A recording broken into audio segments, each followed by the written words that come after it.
Hello. माझं नाव जान्हवी वेळोकर आहे. मी गेला 1.5 वर्ष कौशल्य विकास दॅट इज स्किल एज्युकेशन या सेक्टरमध्ये काम करत होते. मी युजली गव्हर्नमेंटला कन्सल्टिंग करायची ऑन व्हेरियस स्कीम्स ज्या कौशल्य विकासच्या अंडर येतात. तर ते जनरली 8वीपासनं 12वीपर्यंत आणि पुढे ग्रॅज्युएशनपर्यंत तुम्ही वेगळ्या वेगळ्या टप्प्यात कौशल्य शिकू शकता at different times and different ages. So आता पहिले मी तुम्हाला एक इंट्रोडक्शन देते about what the talk is going to be. So 3 भागात आपण हा टॉक करणार आहे. पहिल्या भागमध्ये आपण स्टोरी ऐकणार आहे.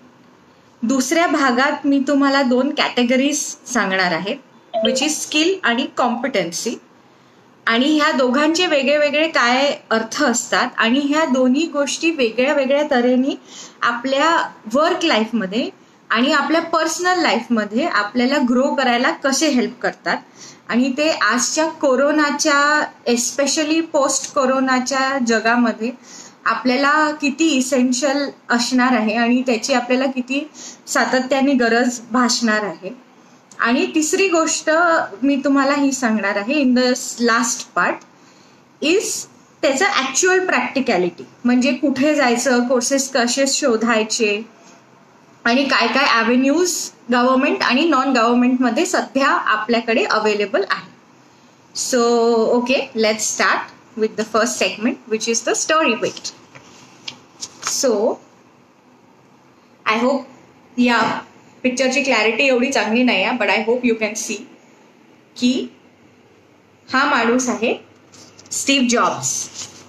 स्टीव्ह जॉब्स ह्याचं प्रोफेशनल प्रोफाईल आहे की he is an entrepreneur, he is an industrial designer, he is a media proprietor, which is the third thing.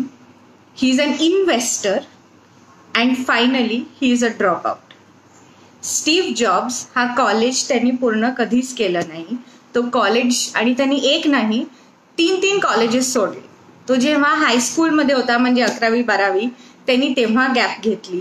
मग जेव्हा तो ग्रॅज्युएशन करायला गेला तेव्हाही त्यांनी ड्रॉपआउट केलं. तो पहिले बर्कलेमध्ये गेला, मग हार्वर्डमध्ये गेला. हे 2 वेगळे वेगळे अमेरिकेतील विद्यापीठ आहेत.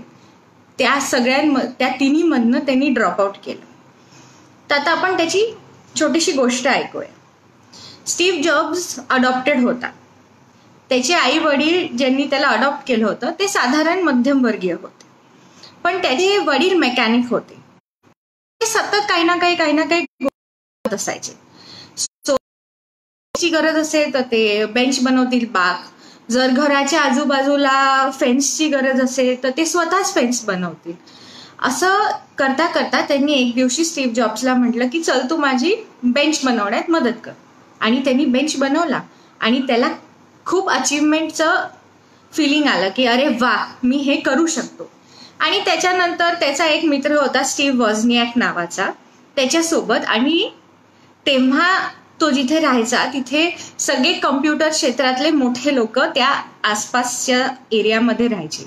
तिथे त्यांनी खूप साऱ्या मोठ्या तेव्हाच्या कंपनी ज्या होत्या त्यांच्या मालकांसोबत छोटे छोटे पार्ट्स बनवले, अगदी जे शाळेतले मुलं बनवू शकतात. म्हणजे काही पण ग्रेट गोष्ट नाही किंवा मोठी गोष्ट नाही. हे बनवता बनवता त्याला एक सेन्स ऑफ कॉन्फिडन्स आला की मला ह्या गोष्टी करता येतात. आणि मग तो कॉलेजमध्ये गेला. कॉलेजमध्ये ही डिडंट फिट इन. मुलं त्याला चिडवायची, तो कुठेच कम्फर्टेबल फील नाही करायचा. असं करता करता त्यांनी कॉलेजमधनं ड्रॉपआउट झाला आणि त्यांनी आपल्या करिअरची सुरुवात केली पिक्सार ह्या कंपनीपासनं. पिक्सार ही कंपनी कार्टून बनवते. कार्टून मूवीज आणि डिझनीचे पिक्चर आपल्याला सगळ्यांनाच माहिती आहे. टॉय स्टोरी हा पिक्सार कंपनीचा एक पिक्चर आहे. तर आता ह्याची स्टोरी मी का सांगितली, त्याचे 2-3 कारण आहे. लर्निंग बाय डुईंगचं बेस्ट एक्झाम्पल स्टीव्ह जॉब्स आहे, आणि learning the skills as and when you need. म्हणजे त्यांनी फॉर्मल एज्युकेशन नाही घेतलं, त्यांनी कुठलीच डिग्री नाही घेतली, पण त्याला जशी गरज भासली त्यांनी एक ब्लू बॉक्स बनवला पहिले. त्याच्यात तुम्ही लॉंग डिस्टन्स फोन करू शकायचे त्याच्या मित्रासोबत. आणि तेव्हा ती टेक्नॉलॉजी खूप ब्लू बॉक्स पहिले त्यांनी तो हे शिकला की ब्लू बॉक्स कसा बनवायचा, मग तो हे शिकला की तो कसा विकायचा. आणि मग जेव्हा तो ते विकायला लागला तेव्हा त्याच्या लक्षात आलं की ओ, मी खूप साऱ्या मोठ्या जास्त चांगल्या पद्धतीने सेल करू शकतो. असं करता करता त्यांनी जेव्हा गोष्टी बनवणं सुरू केलं, पहिले तो बनवायचा, मग ते कसं विकायचं हे शिकायचा, मग ते कसं डिझाईन करायचं हे शिकायचा, मग त्याच्यानंतर ते सगळं प्रोडक्ट झाल्यावरती ब्रँडिंग कसं करायचं हे तो शिकला. मग ब्रँडिंग झाल्यानंतर वेगळ्या वेगळ्या लोकांशी कोलॅबरेट करून मीडिया पार्टनरशिप्स कशा करायच्या आणि आपला प्रोडक्ट मोठा कसा बनवायचा. जो आयफोन आज एवढा मोठा आहे तो मीडिया पार्टनरशिप्स आणि ब्रँडिंग आणि मार्केटिंगमुळे आहे. तो त्या टप्प्यावर शिकला. त्याच्यानंतर जेव्हा त्याची कंपनी खूप मोठी झाली तर तो वेगळ्या वेगळ्या गोष्टींमध्ये इन्व्हेस्टमेंट करायला लागला. म्हणजे फॉर एक्झाम्पल कोणी काही टेक्नॉलॉजी बनवली असेल तर ती तो विकत घ्यायचा. मग ॲपलमधले लोक ती टेक्नॉलॉजी पूर्ण उघडून बघायची, ती गोष्ट पूर्ण स्टडी करायची, त्याला बेटर कसं करता येईल हे बघायचे आणि मग ते आयफोनमध्ये, मॅकबुकमध्ये, आयपॅडमध्ये आणि त्यांच्या वेगळ्या वेगळ्या डिव्हायसेसमध्ये इन्कॉर्पोरेट करायचे. तर ह्या अर्थाने तो इन्व्हेस्टर पण बनला. पण हे तो एकदम नाही शिकला, हे तो टप्प्याटप्प्याने शिकला. जसं जसं तो करत गेला तसं तसं तो शिकत गेला.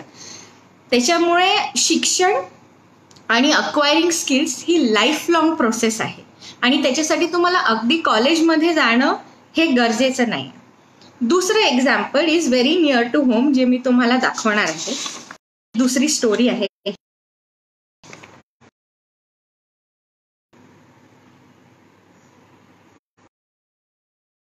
तिला ओळखतच असतील, मधला सर्किट. त्याची बायको मारिया गोरेटी ती विजय होती. तिला जेव्हा तिचं लग्न झालं अर्षद वारसीशी, तिला अजिबात स्वयंपाक करता येत नव्हता. तिला 2 मुलं झाली तरीही अर्षद वारसी स्वयंपाक करायचा किंवा घरातली हाऊस हेल्प जी होती ती स्वयंपाक करायची, पण मारिया गोरेटीला स्वयंपाक करताच नाही यायचा. मग तिची मुलं थोडी मोठी जेव्हा झाली तेव्हा तिला असं एकदा क्रिसमसला वाटलं की मला माझ्या मुलांसाठी काहीतरी बनवता आलं पाहिजे. मग तिने काय केलं, ती लंडनला गेली आणि एका कल्नरी स्कूल केला. त्याच्यात डेझर्ट कसे बनवायचे हे शिकवायचे. त्याच्यात तुम्हाला वेगळ्या वेगळ्या प्रकारचं मीठ कसं तिने एक नवीन स्किल शिकली आणि त्याच्यातनं तिने पैसे देखील कमवले. म्हणजे skills is really something that you do by your hand. It is very important आणि देर इज नथिंग. म्हणजे काही स्किल्स शिकणारे किंवा व्होकेशनल एज्युकेशन घेणारे लोक खूप छोटे असतात किंवा ते खूप मोठे होऊ शकत नाही किंवा ते खूप संकुचित आहे, असं काही नाही आहे. असं अजिबात काही नाही आहे. Sorry, connection issues. त्याचं तुम्हाला मी एक खूप सुंदर आता उदाहरण दाखवते. आता आपण आपल्या सेकंड टप्प्याकडे वळलेलो आहे, ज्याच्यात मी तुम्हाला स्किल आणि कॉम्पिटन्सी ह्याच्यातला अंतर आणि डिफरन्स सांगणार आहे. आता हे पिक्चर तुम्हाला दिसत आहे का सगळ्यांना? ह्याच्यात एक कुली वापरतात तशी गाडी आहे. तिथे 2 लोक आहेत. हे मोठे बॉक्सेस, कंटेनर्स आहेत. ही एक हातगाडी आहे. एक माणूस ही हातगाडी चालवतो आहे. खाली पण तशीच एक गाडी आहे ज्याला चाकं लावलेली आहे आणि ही एक छोटीशी टपरी आहे. हे जे चौथं पिक्चर आहे. सॉरी, क्लॅरिटी पिक्चरची खूप चांगली नाही आहे, पण तुम्हाला कळलं असेल. तर ही गोष्ट मी तुम्हाला का सांगते? कोको कोला कंपनी विश्वातल्या मॅक्सिमम देशांमध्ये कोको कोला विकते, पण आफ्रिकामध्ये ते कोको कोला विकू शकत नव्हते. त्याचं कारण काय? देश तिकडचे खूप गरीब होते. तिथे जास्त ट्रक्स वापरू शकत नव्हते. त्या विलेजेसमध्ये, गावांमध्ये पोचायला रस्ते खूप निमुळते होते. तर मग ट्रक किंवा टेम्पो तिकडे जाऊ शकणार नाही. बरं, ट्रक किंवा टेम्पो गेला तर मग तिकडे तुम्हाला पर प्रोडक्टची कॉस्ट पण वाढणार. पण आता आफ्रिकेतल्या लोकांनी आपलं प्रोडक्ट कन्झ्युम करायला पाहिजे, त्याच्यामुळे बाटल्यांची कॉस्ट पण कमी ठेवायला पाहिजे, म्हणून त्या बाटल्या ट्रान्सपोर्ट करायची कॉस्ट पण कमी करायला पाहिजे. पण कोको कोलाचं वेड इतकं जास्त होतं की आफ्रिकामधल्या लोकल गावातल्या लोकांनी त्यांचं इमॅजिनेशन वापरून एक इनोव्हेशन केलं. काय केलं त्यांनी? आपल्या देशात पण हातगाड्या असतात, आपल्या देशात पण कुली ते खूप सारं सामान एका मोठ्या गाडीवरती हाताने चाक असलेली घेऊन जातात.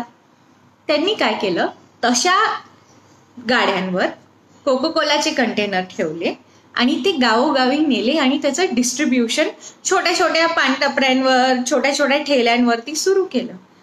आणि before Coca Cola could know it, that was the best invention. Coca Cola खूप मोठी गोष्ट झाली आफ्रिकामध्ये, पण त्याच्यामध्ये ॲडव्हर्टायझिंगमध्ये खूप खर्च त्यांनी केला.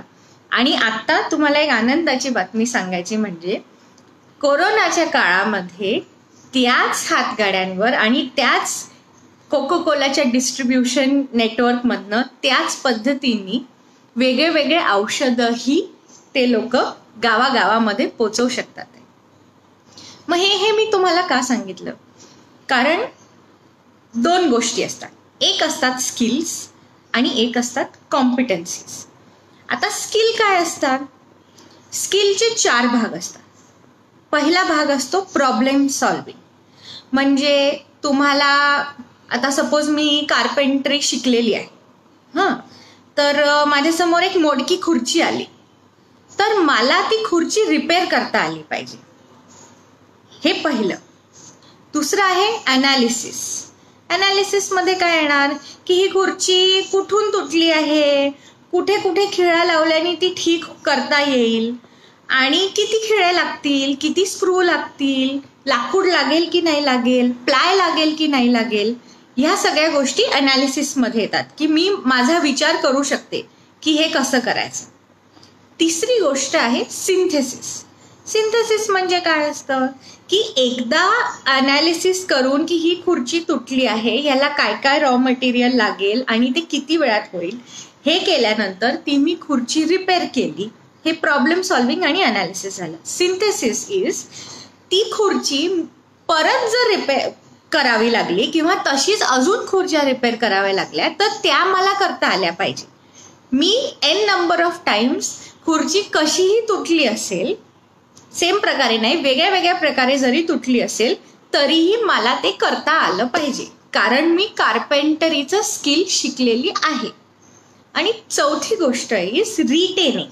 रिटेनिंग म्हणजे माझ्या लक्षात राहिलं पाहिजे की मी वेगळे वेगळे खुर्ची, टेबल किंवा बेड, हे वेगळ्या वेगळ्या गोष्टी मी कशा रिपेअर केल्या हे माझ्या लक्षात राहिलं पाहिजे. म्हणजे मी दुसऱ्यालाही शिकवू शकते, इन्स्ट्रक्शनही देऊ शकते. मी तिथे उभी नसली तरी मी कोणाला तरी सांगू शकते. आज आपण खूपशा ठिकाणी लहान मुलांचे किंवा आपल्याही घरी छोट्या छोट्या प्लास्टिकच्या गोष्टी जर आपण आणल्या तर त्याच्यासोबत आपल्याला एक इन्स्ट्रक्शन मॅन्युअल मिळतं, हो की नाही? तर ते इन्स्ट्रक्शन मॅन्युअल मला बनवता आलं पाहिजे की ह्या गोष्टी कशा जोडायच्या आहे. हे झालं माझं स्किल. आता कॉम्पिटन्सीच्या बद्दल आपण का बरं बोलतोय? कॉम्पिटन्सीज बद्दल आपण ह्याच्यासाठी बोलतो आहे की आता इतकं डिजिटली गोष्टी चेंज झालेल्या आहेत आणि त्या इतक्या फास्ट चेंज होतात आहे आणि आता कोविड नंतर तर अजूनच होणार आहे. आपण सगळे वेगळ्या वेगळ्या माध्यमातून ऐकता आहात की कंपन्यांनी लोकांना काढून टाकलं. आता खूप लोक वर्क फ्रॉम होम करतात आहे. छोट्या छोट्या गोष्टींसाठी आता नोकरी मिळत नाही आहे. तर मग अशा खूप पटापट स्वरूप बदलणाऱ्या जगात आपल्याला कॉम्पिटन्सी ह्याची अत्यंत गरज पडते, ह्या कॉम्पिटन्सीची. कारण ह्या कॉम्पिटन्सीज म्हणजे काय आहे? एक आहे इमॅजिनेशन. तुम्हाला इमॅजिनेशन पाहिजे. जसं आपण बघितलं की आफ्रिकेतल्या लोकांनी एवढा मोठा कोको कोला कंपनीचा डिस्ट्रीब्युशनचा प्रॉब्लेम इतक्या पटकन सॉल्व्ह केला. बरं, त्याच्यासोबत त्या इमॅजिनेशननीच तर इनोव्हेशन येतं की नाही? ही एक इनोव्हेटिव्हच आयडिया झाली. कोको कोला इतकी एफिशियंट कंपनी आहे आणि इतकं स्टँडर्डाइज स्ट्रक्चर त्यांच्याकडे आहे की ते कधी विचारच नाही करू शकले होते की ट्रकनी नाही पण मी हातगाडीवरती कोको कोला डिस्ट्रीब्यूट करू शकतो. अजून त्याच्यातनं काय येतं, त्याच्यातनं तुम्हाला कॉन्फिडन्स येतो. Confidence is important. तुम्हाला एक सेन्स ऑफ अचीवमेंट येते. That adds to your self assurance. Self assurance ही एक कॉम्पिटन्सी आहे. अजून कॉम्पिटन्सीज काय आहे? टीमवर्क. तुम्हाला लोकांसोबत काम करता आलं पाहिजे. अजून कॉम्पिटन्सी काय आहे की तुम्ही लोकांना ग्रो करायला मदत करू शकता. म्हणजे सेल्फ मोटिवेशन तर आहेच आहे, पण लोकांना त्यांच्या कामात अजून चांगलं करता येईल ह्याची मदत तुम्ही करू शकता आहे की नाही. कारण जर जग असंच फास्ट चालत राहिलं आणि सपोज मी बिझनेस करते आहे, उद्या माझा बिझनेस बंद झाला, तर माझ्या आणि माझ्या सोबत काम करणारे जे लोक आहेत, आमच्यामध्ये जर टीमवर्क नसेल, जर आम्ही एकमेकांना मोटिवेट करू नाही शकत असू, तर आमचं रिलेशनशिप नाही राहणार. आणि आमचं रिलेशनशिप नाही राहणार म्हणून माझ्यासोबत उद्या कोणीच उभं नाही राहणार आणि त्यांच्याहीकडे नोकरी नाही राहणार. पण जर आमच्यात टीमवर्क आहे, जर आम्ही एकमेकांना ग्रो करायला मदत करत असू, तर आम्ही पुन्हा नव्याने सुरुवात करू शकू, मेंटली स्टेबल राहून. मोस्ट इम्पॉर्टंट आपल्या जगात आता काय आहे की तुम्हाला मेंटली स्टेबल राहून इनोव्हेशन करायचं आहे, तुम्हाला ब्रेव्ह राहायचं आहे. कारण आज जरी खूप चांगलं असलं तरी उद्या सांगता येत नाही. उद्या तुमची नोकरी जाऊ शकते, उद्या तुमचा बिझनेस बंद पडू शकतो, किंवा रिसेशन होऊ शकतं, मंदी येऊ शकते, काहीही होऊ शकतं. तर ह्या सगळ्यातनं बाहेर निघण्यासाठी मेंटली तुम्ही काम राहायला पाहिजे, ब्रेव्ह राहायला पाहिजे बाय हार्ट. आणि तुमच्याकडे स्किल्स पाहिजे ज्या तुम्ही आयुष्यात बदलत राहायला पाहिजे. म्हणजे आज जर सपोज मी लॉ केलेला आहे आणि उद्या लॉची प्रॅक्टिस बंद पडली, तर मला कमीत कमी रेस्टॉरंट उघडता आलं पाहिजे, किंवा मला कमीत कमी एक वडापावची गाडी तरी उघडता आली पाहिजे. किंवा जर मी आता ह्याचं एक खूप छान उदाहरण म्हणजे माझी एक मैत्रीण आहे, तिचं स्लो पॉटरी नावाची कंपनी आहे. ती इंजिनियर आहे. तिने हॉट व्हील्स सारख्या कंपनीमध्ये काम केलेलं आहे मलेशियामध्ये. त्याच्यानंतर तिने MBA केलं आणि मोठ्या मोठ्या कंपन्यांमध्ये काम केलं. पण तिने ते काम सोडून आता ती पॉटरी शिकवते आणि स्वतःचे सिरॅमिकचे कप किंवा डायनिंग सेट्स किंवा प्लेट्स आणि भांडे हे बनवायला ती शिकवते. म्हणजे आहे की नाही स्किल्सची मज्जा. तुम्ही कुठल्याही वयात कधीही कुठलेही स्किल शिकवून त्याला व्यवसायामध्ये कन्वर्ट करू शकता. आता आपण वळूया की ह्या स्किल्स आपण कशा अटेन करू शकतो, कशा मिळवू शकतो. आपल्या देशात काही वर्षांपूर्वी एक नॅशनल स्किल्स डेव्हलपमेंट काउन्सिल नावाच्या संस्थेची स्थापना झाली. त्यांच्या लक्षात आलं की हे जे आपलं शाळेतलं व्होकेशनल एज्युकेशन आहे किंवा कौशल्याचं शिक्षण आहे, ITI आहे, हे काम तर करतात आहे, पण जितक्या चांगल्या पद्धतीने करायला पाहिजे तितक्या चांगल्या पद्धतीने करत नाही आहे. मग त्यांनी काय केलं, त्यांनी वेगळ्या वेगळ्या स्कीम्स काढल्या. एक स्कीम आहे centrally sponsored scheme for secondary vocational education, जी शाळेतल्या मुलांसाठी आहे, 8वी ते 10वी. आणि ज्या राज्यांमध्ये 8वी ते 12वी शाळा असते त्या राज्यांमध्ये 8वी ते 12वी. दीनदयाल उपाध्याय योजना काढली. त्याच्यात पण तुम्ही शाळेतले मुलं जाऊन आणि 11वी 12वीतले मुलं जाऊन विविध स्किल्स शिकू शकतात. एक PMKVY योजना आहे आणि ह्यासोबत आपले ITI देखील आहे. आता हे कसं काम करतं मी तुम्हाला थोडक्यात सांगते. वेगळे वेगळे सेक्टर्स असतात, जसं ॲग्रिकल्चर झालं, जसं इलेक्ट्रॉनिक्स झालं, जसं टेलिकम्युनिकेशन झालं, जसं पॉवर झालं, जसं ऑटोमोटिव्ह झालं. असे वेगळे वेगळे वेगळे वेगळे इंडस्ट्रीज असतात. ह्या इंडस्ट्रीजने काय केलं, ह्यांनी सेक्टर स्किल काउन्सिल्स बनवल्या. म्हणजे ऑटोमोबाईल सेक्टरनी ऑटोमोबाईल सेक्टर स्किल काउन्सिल बनवली, पॉवरवाल्यांनी पॉवर सेक्टर स्किल काउन्सिल बनवली आणि ह्या सगळ्या काउन्सिल्स NSDC सोबत एकत्रित काम करतात. यांनी काय केलं, यांनी नॅशनल ऑक्युपेशनल स्टँडर्ड्स म्हणजे NOS बनवले. त्याच्यात त्यांनी डिफाईन केलं की कुठल्या कुठल्या क्षेत्रात काय काय काय काय काम जर तुम्हाला करता आलं तर तुम्हाला ही पदवी मिळेल किंवा हे सर्टिफिकेट मिळेल. फॉर एक्झाम्पल की मला XYZ गोष्ट करता आली तर मी एक AC फिटर म्हणून सर्टिफाईड आहे. जर मला अजून 2-3 गोष्टी करता आल्या तर मी फिल्टर क्लीनर म्हणून सर्टिफाईड आहे. राईट. आता ह्याची मी हे 12वी पर्यंत झालं. ह्याच्यानंतर गव्हर्नमेंटला असं वाटलं की नाही हे इथेच थांबू शकत नाही, हे आयुष्यभराचं लर्निंग पाहिजे. तर त्यांनी BVOC म्हणजे बॅचलर्स इन व्होकेशनल एज्युकेशन चे ग्रॅज्युएशनचे कॉलेजेस काढले विविध ठिकाणी. ह्याची माहिती आपल्याला ऑनलाईन तुम्ही गुगलमध्ये नुसतं BVOC जरी टाकलं तरी तुम्हाला हे युनिव्हर्सिटीज कुठे आहेत आणि तिथे कसं अप्लाय करता येईल ह्याची सगळ्याची माहिती मिळेल. तर त्यांनी व्होकेशनल कोर्सेस काढले.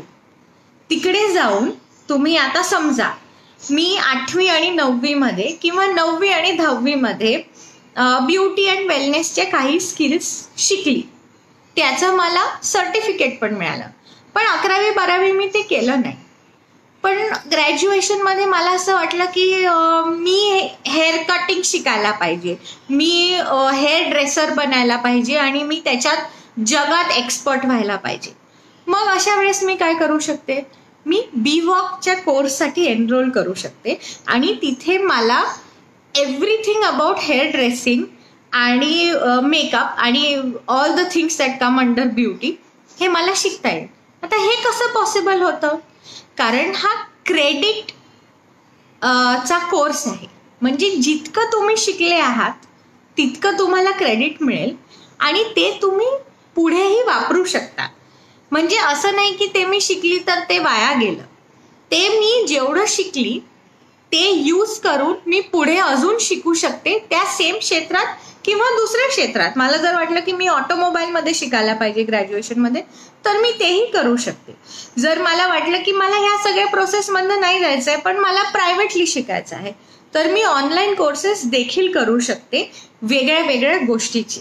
म्हणजे from investment banking to beauty to power to telecommunication to shipping तुम्ही काहीही शिकू शकता आणि त्याचं तुम्हाला वेळोवेळी सर्टिफिकेशन मिळेल आणि ते तुम्ही व्यवसायामध्ये कन्वर्ट करू शकता. का? कारण तुम्ही ते हाताने करणं शिकले आहात.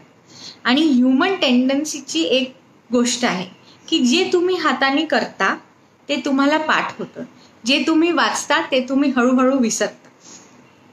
पण आता जर एखाद्याला प्रश्न असेल की मी 9वी 10वी शिकली, 11वी 12वी मी काही व्होकेशनल एज्युकेशन किंवा कौशल्य नाही शिकली, तर मी BVOC करू शकते का, ग्रॅज्युएशन करू शकते का? तर हो, करू शकते. कारण त्याच्यात एक रेकग्निशन ऑफ प्रायर लर्निंग नावाचा एक, ज्याला आपण गॅप इयर फिलिंग म्हणू शकतो, की हा RPL जर तुम्ही कोर्स केला तो काही महिन्यांचा किंवा ॲट द मॅक्स 1 वर्षाचा असतो. त्याच्यात आवर्स डिफाईन्ड असतात की इतके आवर्स तुम्हाला मध्ये शिकावे लागतील तुम्हाला पुढच्या पायरीवर जायला. म्हणजे जे काही तुम्ही नाही शिकले आहात किंवा जे तुमचं मिस झालं ते तुम्ही त्या RPLच्या ड्युरेशनमध्ये शिकू शकता. कारण as we all know most important आता पुढच्या काळात काय काय तुम्हाला स्किल्स लागणार आहे. एक तर डिजिटल स्किल्स लागणार आहे. तुम्हाला कुठले कुठले करिअर्स तुम्ही करू शकता. डिजिटल करिअर्स तुम्ही करू शकता, कोडिंग तुम्ही करू शकता, ॲनिमेशन तुम्ही करू शकता, तुम्ही नेगोसिएशन करू शकता. लॉयर्ससाठी कॉन्ट्रॅक्ट्स बनवणे ही खूप मोठी गोष्ट पुढच्या काळात लागणार आहे. त्याचे प्रोफेशनल्स लागणार आहे. हेल्थ केअरमध्ये खूप प्रोफेशनल्स लागणार आहे. गव्हर्नमेंटमध्ये पॉलिसीवरती काम करायला खूप प्रोफेशनल्स लागणार आहे. तर हे प्रोफेशनल्स बेसिक डिग्री केल्यानंतर तुम्हाला काहीतरी ह्या गोष्टींसाठी स्किल्स शिकाव्याच लागतील ना. वाईल तुम्ही तुमचा जॉब करता आहे, पुढे जायला, नवीन स्किल्स शिकायला, आणि ह्या दर 5 वर्षांनी बदलत राहणार आहेत. त्याच्यामुळे आपल्याला हे शिकणं अगदी आवश्यक आहे. आणि last but not the list, कोणालाही स्किल्सचं शिक्षण कसं मिळवायचं, गव्हर्नमेंटच्या स्कीम्सचा उपयोग कसा करता येईल, कुठल्या कुठल्या स्कीम्स आहेत, मी कधीपासून शिकू शकते, मी काय काय शिकू शकते, ही अशी कुठलीही माहिती असेल तर तुम्ही मला कधीही फेसबुकवर मेसेज पाठवू शकता आणि I am happy to help. आणि you can just get in touch with me and I will totally help you. I think now we should take some questions and let's see if we have any questions. Okay. Sorry, मी हे पहिल्यांदा करते त्याच्यामुळे I can't I'm a little slow. Okay. तो Steve जॉब्सवर कोणीतरी प्रश्न विचारलाय, तर त्याच्याबद्दल मी सांगते की त्यांनी जे ग्रॅज्युएशन नाही केलं तर दुसरं त्याने काय केलं. स्टीव्ह जॉब्स हा इलेक्ट्रॉनिक्स 1 नावाचा विषय 11वीत शिकला होता. इलेक्ट्रॉनिक्स 1 आपल्याकडे पण ITI मध्येही आणि शाळांमध्येही अंडर स्किल एज्युकेशन इलेक्ट्रॉनिक्स हा विषय आपण शिकू शकता. इलेक्ट्रॉनिक्स 1 नावाचा विषय शिकल्यानंतर त्यांनी 11वी नंतर ड्रॉपआउट केलं आणि मग तो इंडियामध्ये आला. म्हणजे तुम्हाला कळतंय, नुसतं इलेक्ट्रॉनिक्स शिकून तो एक कम्प्युटर मास्टर माइंड झाला ज्यांनी एवढ्या गोष्टी इन्व्हेंट केल्या. बरं, कॉलेजमध्ये गेल्यानंतर त्यांनी काय केलं, बिकॉज स्टीव्ह जॉब्सबद्दल कोणीतरी विचारलाय म्हणून मी एवढं एक्सप्लेन करते आहे. कॉलेजमध्ये गेल्यावरती तो 2 विषय शिकला. एक एक्स्ट्रीमली टेक्निकल इंजिनिअरिंगचा विषय शिकला आणि दुसरा तो जॅझ म्युझिक शिकला आणि लिटरेचर. आता या 2 गोष्टींचा काहीही एकमेकांशी संबंध नाही आहे, पण बिकॉज तो लिटरेचर आणि जॅझ म्युझिक शिकला होता, तो पिक्सार सारख्या खूप मोठ्या ॲनिमेशन कंपनीचा मालक होऊ शकला. त्याला कळलं की पिक्चर कसा बनवायचा, म्हणजे टेक्नॉलॉजीचा आणि ॲनिमेशनचा वापर तर त्यांनी केलाच, पण जी लिटरेचर मधनं एक मिठास येते किंवा आयुष्याची स्टोरी सांगण्याचा जो तुम्हाला व्ह्यू पॉइंट मिळतो, तो त्याला लिटरेचरमधनं कळला. आणि जॅझ शिकल्यामुळे म्युझिकचा माणसांवरती काय असर होतो हे पण तो शिकला. त्याच्यामुळे कुठलीही स्किल आपल्या आयुष्यात शिकलेली कधीही वाया जात नाही. आणि ह्याचं आता लॉकडाऊनमध्ये सगळ्यात मोठं एक्झाम्पल 2 बायका आहे. एक तर निशा मधुलिका, ज्या सगळ्यांना सध्या नवीन नवीन पदार्थ कसे बनवायचे ह्याचं ट्रेनिंग देतात आहे आणि त्या काम करतात आहे. बरं, अजून एक प्रश्न आलेला आहे की skills that I need in rural area. बरं, आता सध्या घरी बसल्यामुळे आपण सगळे लोक व्हॉट्सॲपवरती आणि टिकटॉकवरती आणि यूट्यूबवरती तर खूपच जात असाल. तर आता हे तर आपल्याला माहिती आहे की टिकटॉकवरती व्हिडिओ टाकून टाकून लोकांनी त्याला आपला व्यवसाय कसा बनवलेला आहे. आता मी तुम्हाला सांगते की जर समजा मी एका गावात राहते आहे आणि मी शेती करते आहे, तर मी शेती करता करता टेक्नॉलॉजीचा वापर कसा करू शकते आणि कसं त्याला व्यवसायामध्ये कन्वर्ट करू शकते. मी शेती करता करता त्याचे व्हिडिओ रेकॉर्ड करू शकते. समजा मी आंब्याची शेती करते किंवा भाताची शेती करते, तर भात पेरणीपासनं की तो म्हणजे ऍक्च्युअल काढून त्याला पॉलिशिंग पर्यंतची प्रक्रिया आणि त्याचं मेंटेनन्स कसं करायचं आहे ह्याचे व्हिडिओ जर मी काढून फेसबुकवर टाकले किंवा भाज्या कशा उगवायच्या, त्यांना काय काय इंद्रिय लागतात, त्यांची ग्रोथ सायकल कशी आहे, त्या किती दिवसात पिकतात किंवा किती महिन्यात पिकतात, तो कुठला रंग आला की कळतं की ह्या पूर्णपणे पिकल्या आणि आता मी तोडायला पाहिजे आणि ह्याची भाजी बनवायला पाहिजे. असे जरी तुम्ही व्हिडिओ काढून काढून यूट्यूबवर टाकले तरी अशा खूप सारे लोक आहे, खूप साऱ्या गृहिणी आहे ज्या आपल्या घरीच बाल्कनीमध्ये किंवा गच्चीवरती आपलं स्वतःचं गार्डन बनवू इच्छितात. त्या तुम्हाला फॉलो करतील. अगदी निशा मधुलिका सारखंच की ती जसं शिकवते वेगळे वेगळे पदार्थ करून खायला, तसंच तुम्ही शेती करणं लोकांना ऑनलाईन शिकवू शकता आणि यूट्यूबच्या व्ह्यूजवरनं तुम्ही कमवू शकता. अजून तुम्ही काय करू शकता बरं? लॉजिस्टिक्स आणि रोबोटिक्स ह्या दोन अत्यंत एक बिझनेस मधली अत्यंत इंटेग्रल पार्ट आहे आणि एक एकदम रोबोटिक्स एकदमच टेक्निकल पार्ट आहे. आणि आर्टिफिशियल इंटेलिजन्स हे शेतीत कसं काय वापरता येईल बरं?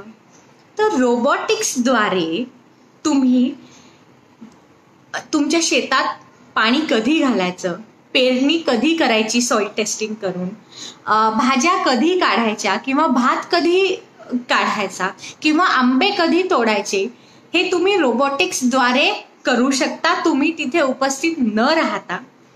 आर्टिफिशियल इंटेलिजन्सद्वारे तुम्ही काय करू शकता? तुम्हाला एक्झॅक्ट वेळ कळेल, पेरणी कधी करायची. मग आर्टिफिशियल इंटेलिजन्स तुमच्या सॉइलचं टेम्परेचर पाहिल, त्याचा ओलावा पाहिल आणि मग ते तुम्हाला सांगेल की ही बरोबर वेळ आहे पेरणी करण्याची. तसंच जेव्हा टमाटर येतील किंवा भेंडी येईल किंवा भात येईल किंवा आंबे येतील, तेव्हा ते तुम्हाला सांगू शकतं की आता ह्याचं राईट कलरेशन झालेलं आहे. जेव्हा ते परफेक्टली पिकलेले आहे तेव्हा तुम्ही जर ते फळं किंवा भाज्या तोडल्या तर त्याची टेस्ट सगळ्यात जास्त राहील. हे तुम्हाला आर्टिफिशियल इंटेलिजन्सनी कळू शकतं आणि हे तुम्ही आपल्या गावात बसून थोडीशी टेक्नॉलॉजी वापरून करू शकता. बरं, लॉजिस्टिक्स तुम्ही वेगळ्या वेगळ्या कॉम्पिटन्सीज, आता आपण परत कॉम्पिटन्सीजवर चाललो आहे, तुम्ही वेगळ्या वेगळ्या कोलॅबरेशन ही खूप मोठी कॉम्पिटन्सी आहे. कोलॅबरेशन म्हणजे मिळून जुळून काम करणे. माझी शेती आहे, दुसऱ्या व्यक्तीची लॉजिस्टिक्सची कंपनी आहे. लॉजिस्टिक्स म्हणजे काय? सेम आपल्या कोको कोला कंपनी सारखंच, हातगाडी किंवा ट्रक किंवा छोटा टेम्पो ह्याची ज्याची कंपनी असेल त्याच्याशी तुम्ही टायअप करू शकता. तो जे काही पीक आहे ते कमी दरात त्याच्या दुकानात ठेवू शकतो किंवा मार्केटमध्ये पोहोचवू शकतो किंवा तो परमनंटली टायअप करू शकतो तुमच्याशी आणि तो म्हणू शकतो की आता जशी मी पुण्यात राहते शिवाजीनगरमध्ये, तर तुम्ही शिवाजीनगरमध्ये नेहमी येणाऱ्या एका ट्रकवाल्याशी जर टायअप केलं, कोलॅबोरेट केलं, तर तुमची सगळी जी भाजी आहे ती शिवाजीनगरमधल्या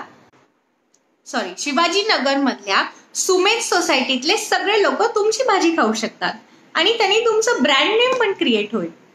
इजंट इट इंटरेस्टिंग? असे खूप उपक्रम आणि प्रयोग तुम्ही करू शकता आणि ह्याच्यातनं तुम्ही तुमचा सिंगल व्यवसाय हे 2 किंवा 3 व्यवसायामध्ये कन्वर्ट करून अधिक पैसे कमवू शकतात आणि ह्याच्यासाठी तुम्हाला कुठेही जायची गरज नाही. तुम्ही आपल्या घरी आपल्या गावात राहून ह्या गोष्टी करू शकता. बरं, मला असं वाटतं की आता आय एम नॉट शुअर की वेळ संपली आहे की नाही.